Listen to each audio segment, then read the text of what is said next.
Maka seharusnya ayah bunda sekalian, iman before all. Didiklah iman sebelum mendidik yang lain-lain, lalu bersabarlah. Jangan pernah merasa rugi, jangan pernah merasa keliru, jangan pernah merasa sia-sia ketika kita sudah membangun, menyemaikan, mengangkat fitrah keimanan itu dan menanamkan keimanan itu pada anak-anak. Karena segala yang lain adalah ekspresi dari iman. Semua yang lain adalah pengejawantahan dari iman. Semua bentuk-bentuk keislaman yang lain itu adalah turunan-turunan dari iman itu sendiri. Sholat itu turunan iman. Puasa itu turunan iman. Ngaji itu turunan iman. Zikir itu turunan iman. Infak itu turunan dari iman. Andai kita mau mendidik anak kita dengan iman, ayah bunda sekalian, toh nanti iman yang meletup, meluap, memancar, melimpah itu akan menghasilkan ibadah, akan menghasilkan syariah, akan menghasilkan akhlak. Kita tidak perlu lagi mendorong anak untuk sholat. Yang penting mengajarkan anak sholat. Kenapa? Pendorongnya adalah iman. Nggak perlu disuruh-suruh lagi. Ketika iman itu sudah dibangun, yang penting mereka diajarkan puasa. Syariat berpuasa itu. Tapi motivasi berpuasa udah nggak perlu lagi. Karena motivasinya adalah iman. Kalau bukan karena iman, kalau bukan karena perintah dari Tuhanku, maka aku juga nggak akan puasa. Tapi karena Tuhanku memerintahkanku, maka aku berpuasa. Seperti Umar bin Khattab radhiyallahu anhu, ketika dia mencium Hajar Aswad, dia berkata, "Hai batu, engkau batu seperti batu-batu yang lain. Engkau tak akan memberikan manfaat, engkau tak akan memberikan mudarat, wahai batu hitam. Kalau bukan aku lihat Rasulullah menciummu, maka enggak akan aku menciummu." Lalu diciumlah batu itu oleh Umar. Buah dari imannya. Sebuah iman yang tidak merusak logika dan intelektualitas. Tapi sebuah iman yang mampu membuat logika dan intelektualitas tunduk di bawahnya. Ini yang kita butuhkan pada anak-anak kita, ya bunda sekalian. Betapa banyaknya manusia-manusia yang seakan-akan logikanya dibunuh oleh imannya. Islam tak mengajarkan. Betapa banyaknya orang yang berlogika lalu dia menyingkirkan imannya. Seakan-akan logika itu lebih hebat dari iman manusia. Iman before all. Maka seorang mufassir pernah berkata, sebelum pendidikan iman itu dituntaskan, pendidikan keagamaan lainnya adalah sia-sia belaka. Sampai ada ungkapan itu. Kita ingin anak-anak kita itu hafal Quran 30 juz. Agar dia akan memakaikan mahkota di kepala ayah bundanya. Tapi ingat ayah bunda sekalian, anak itu memakaikan mahkota di kepala ayah bundanya di surga. Di surga. Jadi masuk surga dulu. Di surga itu baru anak yang hafal Quran memasangkan mahkota di kepala ayah bundanya. Untuk masuk surga itu sendiri butuh iman. Hafalan Quran anak kita itu tak akan memasukkannya ke dalam surga. Tak memasukkan orang tuanya ke dalam surga. Makanya Rasulullah bersabda, al-imanu qabla al-Quran, iman sebelum Al-Quran. Ini anak luar biasa. Balita disuruh hafalan Quran.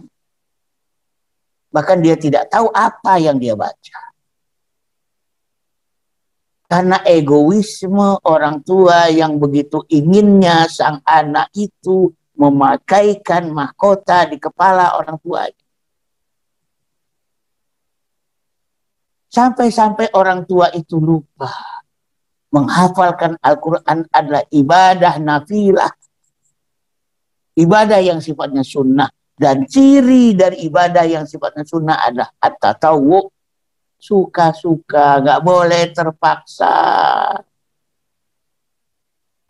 Nggak boleh terpaksa. Sekali lagi sifatnya tatawwu. Puasa sunnah sifatnya tatawwu. Qiyamul lail sifatnya tatawwu. Sholat duha sifatnya tatawwu. Berzikir sifatnya tatawwu. Berinfak sifatnya tatawwu. Berdasarkan kesukaan. Ya. Nah begitu. Jangan lupa. Ayah bunda sekali. Jadi seharusnya iman itu yang dikuatkan di awal. Karena satu-satunya yang sudah bisa diajarkan sejak anak masih dalam perut orang tuanya hanyalah tentang iman.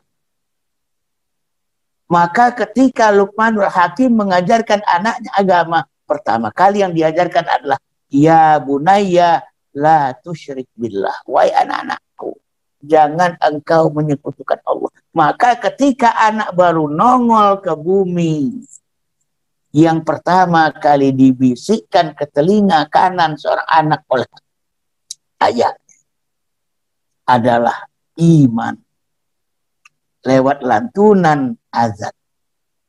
Karena apa? Karena iman itu diyakini, diikrarkan, diamalkan. Sekali lagi saya katakan, cukup dengan iman. Karena yang lain-lain itu diajarkan sesudah iman. Ketika dia beriman kepada Allah, lalu Allah berfirman padanya, sholatlah. Akimi sholat, tegakkan sholat. Dia akan langsung menegakkan sholat. Karena cintanya pada Tuhan. Dia mencintai pada Tuhannya, maka dia akan melaksanakan apapun yang dicintai oleh Tuhannya itu. Sebagaimana dinyatakan oleh Ibnu Taimiyah. Mahabbatul mahbub al-mahbub min tamami mahabbatil mahbub. Mencintai apa-apa yang dicintai oleh yang kita cintai, yaitu Allah, merupakan kesempurnaan cinta kita pada yang kita cintai. Mulailah dari cinta. Sebuah ungkapan mengatakan, ketika cinta sudah melekat, tai kambing pun serasa coklat. Jangankan sholat, jangankan puasa, jangankan mengaji, jangankan hafalan Quran. Mati di jalan Allah pun kita siap. Ikrar la ilaha illallah Muhammad Rasulullah hanyalah pancaran dari keyakinan itu sendiri. Amal-amal dari rukun-rukun tubuh manusia. Wal amalu bil arkan, gitu ya. Diamalkan lewat rukun tubuh-tubuh manusia. Ya ekspresi-ekspresi dari keimanan itu. Lalu perlukah belajar syariah? Perlu, karena apa? Kan ada tata caranya. Belajar syariah, belajar tentang tata cara, tentang rukun, tentang syarat. Perlukah belajar akhlak? Tentu perlu. Karena akhlak itu adalah perilaku-perilaku makhluk yang diridhoi oleh Khalik. Sebagaimana Allah menentukan, begitulah kita berbuat. Tapi yang diajarkan itu, yang kita ajarkan pada anak kita itu adalah ilmunya tinggal. Karena imannya sudah ada. Ayah bunda sekalian, mari kita ingat. Innamal a'malu binniyat. Amal itu bergantung pada dunia. Jangan sampai anak kita banyak beramal tapi sedikit berpahala. Kenapa? Dia beramal tanpa niat, hanya sebuah proses otomatisasi. Gak usahlah pada anak-anak. Bukankah kita sebagai orang dewasa pun sering mengalami sholat menjadi sebuah aktivitas otomatis. Bahkan kita sadar kalau udah salam gitu. Dari takbir sampai salam begitu otomatisnya. Sampai-sampai kita nggak sadar, tahu-tahu kita udah salam. Bukankah kita pun pernah mengalaminya? Saya pun berkali-kali mengalami. Kenapa? Otomatisasi. Sedangkan amal itu harus ditegakkan melalui sebuah kesadaran.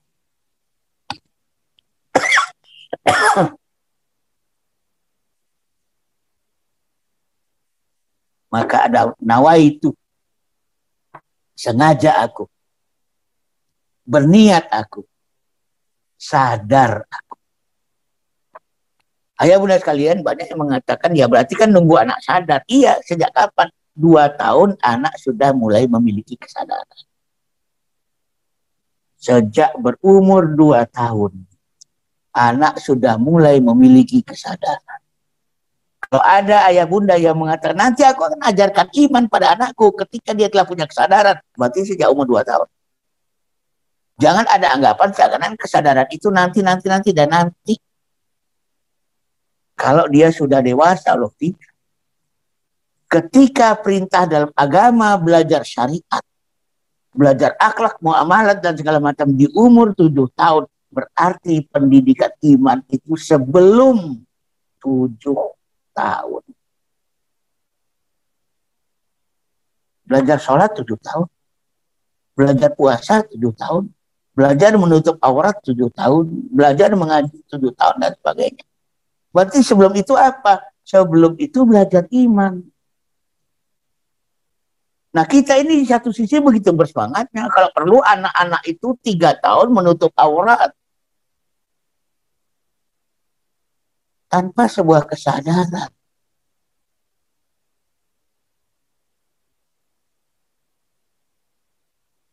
Innamal a'malu binniyat. Jangan sampai anak-anak kita kecele. Begitu dia banyak beramal. Tetapi timbangannya ringan. Karena ternyata tak tercatat. Dilakukan semata-mata sebagai sebuah proses otomatis. Sebagai sebuah proses conditioning. Sebagai sebuah proses pembiasaan. Apakah sama sekali pembiasaan itu dalam agama tidak dibenarkan? Dibenarkan. Tapi pembiasaan dengan niat. Artinya apa? Membiasakan diri. Itu yang sering disebut sebagai pembiasaan dengan niat. Jadi mari kita sadari, syariat itu buahnya iman. Ibadah itu adalah buahnya iman. Akhlak itu adalah buahnya iman. Implikasi iman. Maka dalam materi-materi mendidik fitrah keimanan saya, implikasinya itu tambah lama tambah banyak. Implikasi dalam ibadah, implikasi dalam muamalah, implikasi dalam kehidupan, implikasi dalam kerja, implikasi dalam bisnis, implikasi dalam kebencanaan. Begitu banyak implikasi-implikasi. Anak kita bertuhan dulu. Dia bertuhan. Bahkan manusia sanggup melakukan apapun yang di luar nalar. Ketika dia sudah percaya kepada yang memerintahkannya. Yang perlu kita bangun adalah mempercayai kepada yang memberikan syariat, kepada yang memerintahkan akhlak. Ketika saya percaya kepada ibunda, maka apapun yang dia sampaikan dan saya tidak punya pengalaman dan bukti tentangnya, saya percaya. Itulah yang dimiliki oleh seorang hamba Allah yang bernama Abu Bakar As-Siddiq. Kenapa dia siddiq? Karena dia percaya. Dia mengenal Muhammad bin Abdullah. Dia mengenal Muhammad Rasulullah SAW sepanjang hidupnya. Sehingga dia mempercayai. Ketika Rasulullah berbicara, aku baru saja Allah perjalankan dari Masjidil Haram ilal Masjidil Aqsa, lalu naik ke Sidratul Muntaha dalam satu malam. Ketika itu diceritakan, banyak orang-orang yang telah beriman lalu kemudian murtad kembali. Kata Abu Bakar, lebih dari itu aku percaya. Lebih fantastis, lebih daripada itu aku percaya. Lebih tak masuk akal daripada itu aku percaya. Ketika digambarkan Allah adalah Maha Kuasa, lalu apa yang tidak aku percaya? Bukankah dia Maha Kuasa? Bukankah dia Maha Kaya? Bukankah dia Maha Mengetahui? Keyakinan.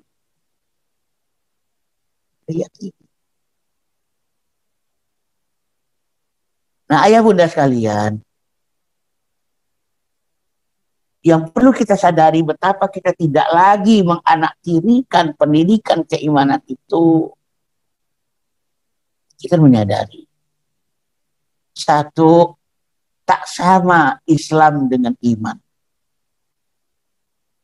Jangan-jangan kita didik anak-anak kita menjadi muslim, tapi kita tak didik dia menjadi mukmin.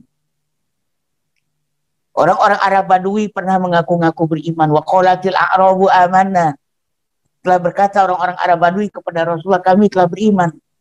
Tapi ditolak oleh Allah. Qul lam tu'min. Katakan pada mereka, ya Muhammad, kalian belum beriman. Walakin qulu aslamna. Tapi katakan sajalah kami telah Islam. Kenapa? Walama yadkhulil imanu fi qulubikum. Karena iman itu belum masuk ke dalam hati. Ke dalam hati. Iman itu bukan kepada pikiran dan nalar, tapi kepada hati. Jadi adakah manusia yang muslim tapi tak mukmin? Ada. Jangan sampai kita salah didik. Kita didik anak kita menjadi muslim, tapi ternyata dia tak menjadi mukmin. Buya Hamka pernah berkata, jika engkau ingin mencari berapa banyaknya muslim, lihatlah saat sholat Id. Tapi jika kalian ingin melihat berapa banyaknya jumlah mukmin, lihatlah pada saat sholat subuh. Itu kata Buya Hamka. Kenapa kemudian menjadi mukmin begitu penting ayat? Karena sering kita lupa. Kenapa pertolongan Allah itu tak kunjung datang bagi kita? Karena kita lupa pertolongan Allah itu bagi mukmin, bukan bagi muslim. Jika kita bertanya-tanya kapan pertolongan Allah datang, kapan pertolongan Allah datang, mata nasrullah. Tapi semuanya itu kan bagi orang-orang yang beriman. Wa'adallahu alladhina amanu minkum wa 'amilus solihati la yastakhlifannahum. Allah berjanji kepada orang-orang yang beriman bagi kalian dan beramal soleh. Benar-benar kalian akan dijadikan khalifah di muka bumi. Tapi kan bagaimana? Dalam ayat lain Allah berfirman, wala tahinu wala tahzanu wa antumul a'launa in kuntum mu'minin. Jangan kalian merasa hina, jangan kalian bersedih hati. Kalianlah yang tinggi jika kalian beriman. Kuntum khairu ummatin ukhrijat linnas.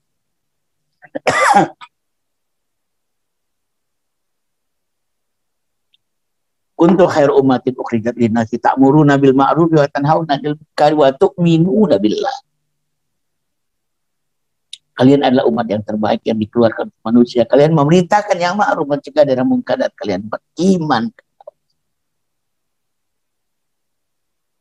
Ketika kita bertanya-tanya kapan pertolongan Allah, katanya kita ini umat terbaik, kenapa sekarang terhina?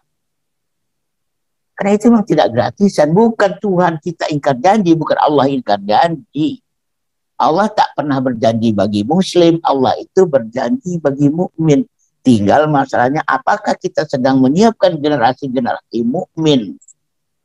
Sementara kita mungkin masih belum, naudzubillah. Dan surga itu juga sama bagi mukmin, bagi orang-orang yang beriman. Iman dulu yang menjadi ukuran. Tanpa iman, semua amal manusia bagaikan debu di atas batu yang ditiup angin. Kasarab, bagaikan debu yang ditiup angin. Tetapi selama masih ada la ilaha illallah Muhammadur Rasulullah di dada manusia, kata Rasulullah, diwajibkan atasnya. Sampai-sampai sahabat bertanya, ya Rasulullah, walaupun dia berzina dan mencuri, ya Rasulullah. Ya, kata Rasulullah, walaupun dia berzina.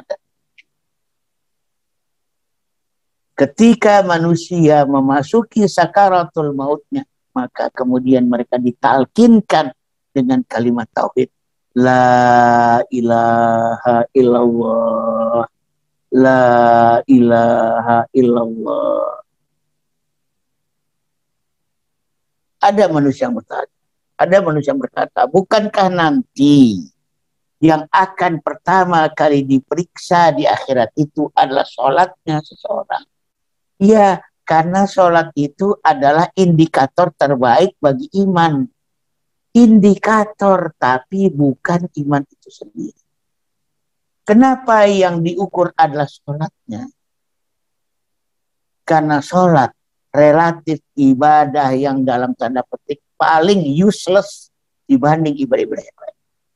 Yang paling kecil kemanfaatannya dalam tanda petik dibanding ibadah-ibadah yang lain. Kalau bukan karena iman, tak sholat orang. Banyak orang yang tak beriman, tapi dia berpuasa. Orang-orang kafir banyak yang berpuasa, bagus bagi kesehatan, buat diet, detoksifikasi. Orang-orang kafir banyak yang berinfak. Charity. Orang-orang kafir banyak yang dikhitan. Tapi mereka untuk sholat tidak. Karena mereka tidak melihat manfaatnya bagi mereka. Karena mereka meniru perbuatan-perbuatan kita semata-mata karena melihat pada manfaatnya. Kalau sholat, andai bukan iman, maka manusia pun akan enggan melakukannya. 5 kali sehari semalam. 17 rakaat. Maka betul, yang pertama kali nanti diperiksa di yaumil qiyamah adalah sholatnya seseorang. Tidak semata-mata sholat itu ansih, tapi karena sholat itu adalah indikator iman terbaik. Indikator iman terbaik. Mungkin dia bukan barometer iman, tapi dia adalah indikator iman terbaik. Sekali lagi, banyak perbuatan-perbuatan baik kita yang dituduh oleh musuh-musuh Islam sekali. Tapi sholat tidak. Nah baik, inilah ayah bunda sekalian yang kemudian ketika itu 2019 mendorong saya untuk menyampaikan satu seminar 2 hari tentang mendidik fitrah keimanan. Dan jauh sebelumnya kepada panitia dari Hebat, saya mengatakan, jadikan ini buku. Terbitkan ini sebagai buku. Tentu banyak pertanyaan-pertanyaan yang bermunculan. Bagaimana caranya? Bagaimana caranya? Malam ini saya baru berbicara tentang bagaimana agar iman itu di masa depan tidak lagi menjadi anak tiri pendidikan Islam anak-anak. Tentang how to, bagaimana, apa langkah-langkahnya, terutama untuk mendidik mahabbatullah, untuk mendidik kecintaan kepada Allah. Lalu kemudian implikasi-implikasinya dalam kehidupan sehari-hari. Mudah-mudahan bisa diperjelas lewat buku yang akan diterbitkan oleh komunitas Hebat. Home education based on akhlak and talent. Tapi jika ada pertanyaan-pertanyaan malam ini yang barangkali mengarah kepada lalu bagaimana, ya silahkan. Kita masih punya waktu, masih masih cukup lah ya. Jadi cukup waktu untuk beberapa pertanyaan. Jadi silakan Ayah Syahid dilanjutkan dengan sesi tanya jawab dari saya sekian. Billahi taufiq wal hidayah. Wassalamualaikum warahmatullahi wabarakatuh. Waalaikumsalam. Baik, Bunda Yuliati. Jadi sebenarnya kalau keimanan itu dibangun, itu pendidikan-pendidikan yang diidam-idamkan oleh orang tua itu tentunya juga akan didapatkan. Bahkan lebih dari itu semua. Ketika keyakinan itu terbangun, apa sih yang tidak bisa kita harapkan pada anak-anak kita? Saya punya seorang teman, Profesor Doktor Fisika murni di ITB. Bapaknya pun seorang fisikawan. Tapi apa yang diajarkan kepada anaknya sehingga anaknya kemudian menjadi seorang fisikawan, doktor fisika murni dari ITB, itu justru motivasi, bukan teori-teori fisika. Jadi iman dalam tanda kutip terhadap fisika. Dia bercerita tentang kisah jalan hidup Einstein. Dia bercerita tentang kisah jalan hidup Thomas Alva Edison. Bagaimana proses ditemukannya hukum gravitasi itu. Jadi beliau itu mendongeng kepada anak-anaknya, bukan mengajarkan fisika kepada beliau, ya. Sama. Dalam perspektif kita malam ini, ayahandanya mengajarkan pada anaknya iman. Dia bicara tentang apa manfaat iman, Mbak. Apa manfaat fisika bagi agamamu? Apa manfaat fisika bagi peradaban umatmu? Itu loh yang akan disampaikan. Sehingga dengan demikian, hasrat Ananda itu menggebu-gebu untuk mendalami fisika. Dan dia lulusan Jepang. Ya, doktornya dari Tokyo University. Beliau cukup dekat dengan saya. Saya sampai waktu itu bertanya, Bang, kenapa abang senang fisika? Buat saya fisika itu luar biasa membosankan. Udah gitu abang itu belajarnya fisika murni lagi, bukan fisika terapan. Kata saya. Beliau kasih kuncinya. Kuncinya apa? Yang ditanamkan oleh orang tuaku adalah hasrat. Yang ditanamkan oleh orang tuaku adalah iman, adalah keyakinan, adalah passion. Bukan fisikanya itu sendiri. Seandainya aku diajarkan fisika oleh orang tuaku, mungkin aku udah termuntah-muntah benci sama fisika. Itu ungkapan dari Profesor Dr. Freddy Zain, doktor dari fisika murni. Nah ini contoh ya, ini contoh. Jadi sebenarnya bisa jelas diintegrasikan, justru mulailah dari iman. Dari motivasi, dari keyakinan, dari hasrat.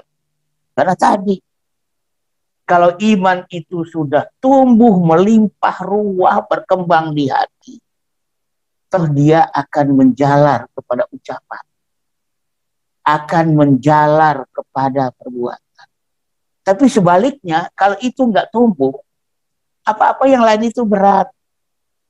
Seorang laki-laki pernah bertanya, aku mencintai anak-anakku, tapi aku nggak bisa mengekspresikan cintaku. Bagaimana caranya mengekspresikan cintaku pada anak-anakku? Nggak ada caranya. Caranya hanyalah cinta itu tolong meluap-luap, jangan tanggung-tanggung, jangan setengah-setengah, jangan 3/4, jangan 100%, lebih dari 100%, lebih dari 150%. Kalau gelas itu kita anggap 100%, kalau dia ingin meluap, ya dia harus lebih dari permukaan gelas. Kalau dia udah meluap, mah nggak usah diajar-ajarkan. Bagaimana mengekspresikan cinta lewat ucapan? Bagaimana mengekspresikan cinta lewat tindakan? Justru kalau sudah meluap, susah dibendungnya malah. Gitu ya. Susah dibendungnya kalau dia udah meluap.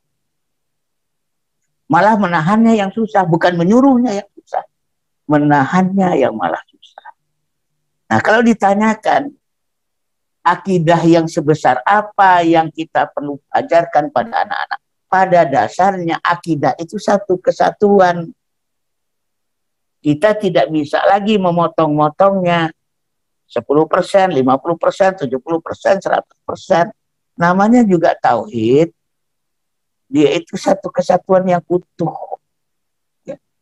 Nah begitu. Dia itu mendidik iman itu bukan 100%, 10%, 20%, 30%, tapi 100%. 100% yang kemudian dikembangkan. Jadi mendidik iman itu jangan dibayangkan akarnya dulu, lalu kemudian batangnya dulu, lalu rantingnya dulu, lalu daunnya dulu. Enggak. Dari awal itu yang ditanamkan benih. Kenapa? Benih mah 100%. Bakal akar ada di situ, bakal daun ada di situ, bakal batang ada di situ, bakal buah ada di situ. Dari benih apa? Tumbuh tunas. Tunas itu apa? Ya 100%. Cuman 100% yang dikembangkan. Semua bakal-bakal ada di situ. Nah, sama kalau kita ingin mengajarkan ayam, bukan kepala ayam dulu, badan ayam dulu, kemudian kaki ayam. Yang diajarkan itu telur ayam. Apa itu? Ya 100% ayam udah ada di situ. Sesudah itu apa? Anak ayam. Lalu ayam muda. Lalu ayam tua. Dan seterusnya. Nah, ini yang digambarkan dalam Al-Quran.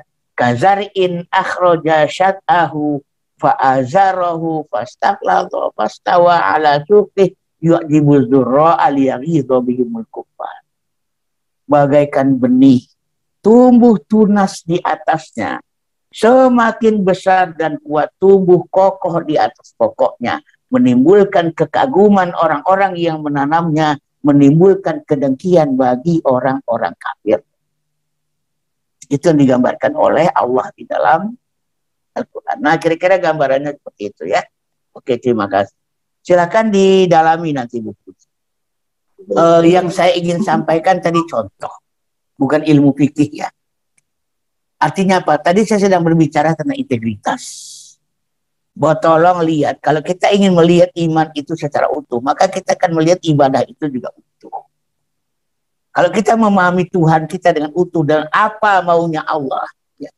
Memahami Allah artinya memahami apa maunya Allah. Inti dari belajar akidah, inti belajar tauhid, inti belajar iman itu adalah memahami Allah dan memahami apa maunya Allah.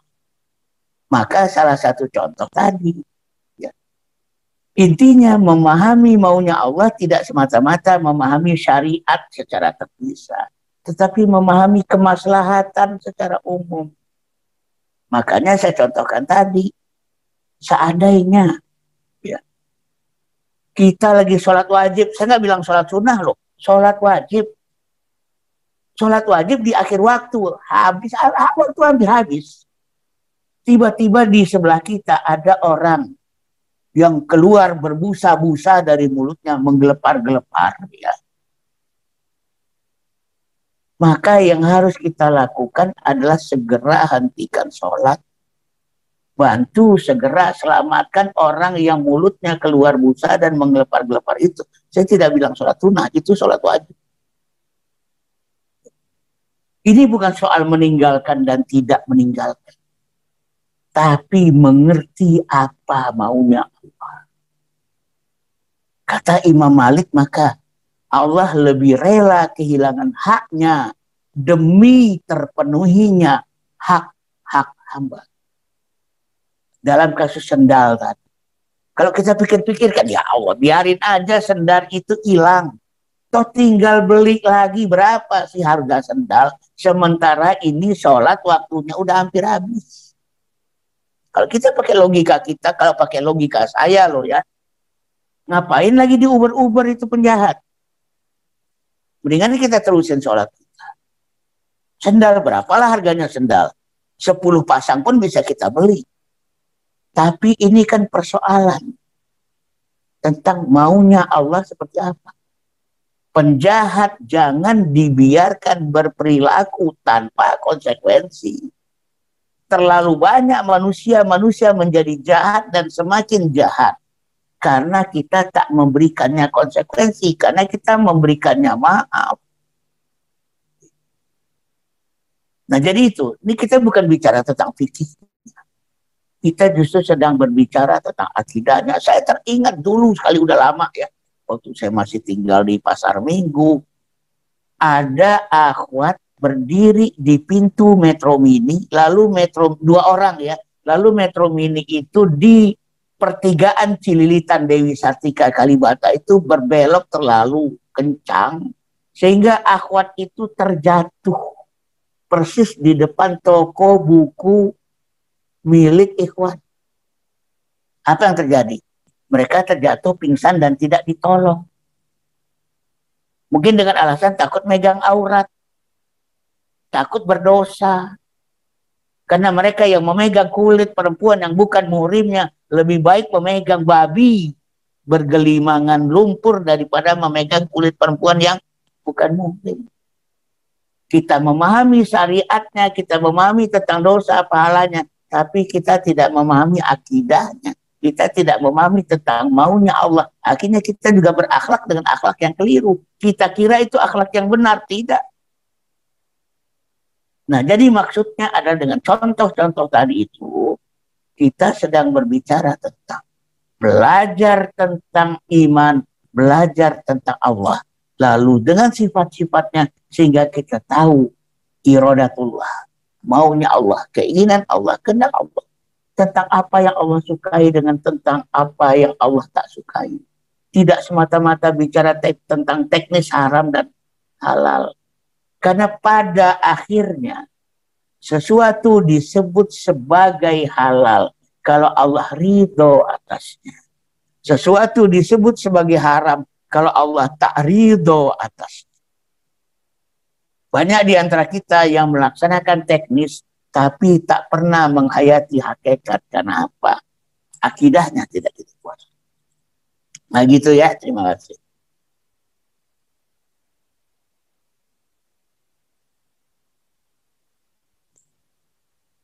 Masih di mute Pak. Pak Said dibuka dulu mute. Ya, satu pertanyaan lagi terakhir. Sebetulnya ada beberapa pertanyaan lagi, tapi kalau saya baca pertanyaannya, sepertinya jawabannya ada di dalam buku ini. Tapi kalau dijawab semua, nanti bukunya jadi kurang menarik. Ya, pertanyaan terakhir dari Bunda Ana. Sebagai orang tua, gitu ya, sangat memiliki keinginan besar agar anak punya keimanan yang bagus.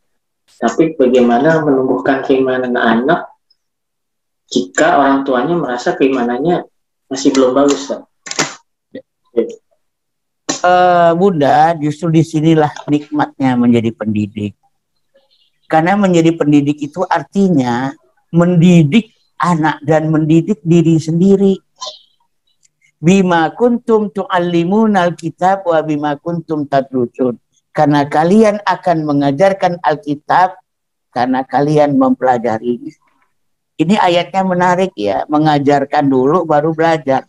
Logikanya kan belajar dulu baru mengajarkan. Tapi justru ini sedang berbicara tentang seorang pendidik, Robbani di situ disebutnya. Adalah mereka-mereka yang karena harus mendidik, maka dia harus mendidik diri. Jadi kita tidak kemudian gara-gara imanku buruk, sementara aku ingin anak-anakku imannya baik, lalu aku titipkan aja pendidikan iman itu pada orang yang lebih beriman daripada aku. Tidak begitu caranya. Justru ketika kita menyadari bahwa kita ingin mendidik iman anak-anak kita, sementara iman kita belum cukup untuk mendidik iman yang semacam itu, maka kita didik diri kita. Baru kemudian kita didik anak-anak kita. Karena kita harus mengajar, maka kita harus belajar. Itu maksud dari bima kuntum tu'allimunal kitab wa bima kuntum tadrusun. Kamu mengajarkan Alkitab dan kamu belajar. Begitu juga ada ayat yang seakan-akan bertolak belakang ya. Wa man ahsanu qawlan mimman da'a ilallah wa amila sholihan wa qala innani minal muslimin. Siapa lagi yang lebih baik perkataannya daripada orang-orang yang menyeru kepada kebaikan dan dia beramal soleh. Yang menyeru kepada Allah dan kemudian dia beramal soleh. dan berkata, sesungguhnya aku bagian dari orang-orang muslim. Kok ngomong dulu sih baru beramal soleh? Kenapa beramal soleh dulu baru ngomong? Berbuat dulu baru ngajarin orang. Ini kok ngajarin orang, kemudian dia beramal soleh. Waman ahsanu qaulan mimman da'a ilallah. Siapa lagi yang lebih baik perkataannya daripada orang-orang yang menyeru kepada Allah. Wa amila solihan, dan dia beramal soleh. Ini tidak terbalik. Justru karena kita punya beban untuk mengajari orang lain, dan kita udah kadung ngajarin orang lain, maka kita mau nggak mau membuktikan omongan ke orang itu kepada diri sendiri. Karena kalau tidak, kaburomatan indallahi an taqulu ma la taf'alun. Besar kebencian dari sisi Allah bagi orang-orang yang berkata tapi dia tidak berbuat. Jadi ayah bunda sekalian, perasaan bahwa kompetensi kita lemah dalam hal tentu dalam mendidik anak tidak menjadi alasan begitu saja anak kita kasih sama orang lain. Karena nanti anak kita bagus, tapi kita tak diuntungkan. Kita hari ini beruntung dengan mendidik anak kita. Nah, kira-kira begitu. Baik ayah bunda sekalian, mudah-mudahan beberapa pertanyaan yang malam ini tak sempat saya jawab bisa terjawab pada buku yang insya Allah segera akan di-launching ya. Dari saya malam ini cukup sekian saja. Al-haqqu min rabbik fala takunanna minal mumtarin. Kebenaran datangnya dari Allah. Semoga kita tidak termasuk golongan orang-orang yang ragu. Mari kita jadikan pendidikan iman akidah tauhid itu menjadi pendidikan yang pertama dan utama dalam pendidikan anak kita. Terima kasih. Billahi taufiq wal hidayah. Wassalamualaikum warahmatullahi wabarakatuh. Waalaikumsalam.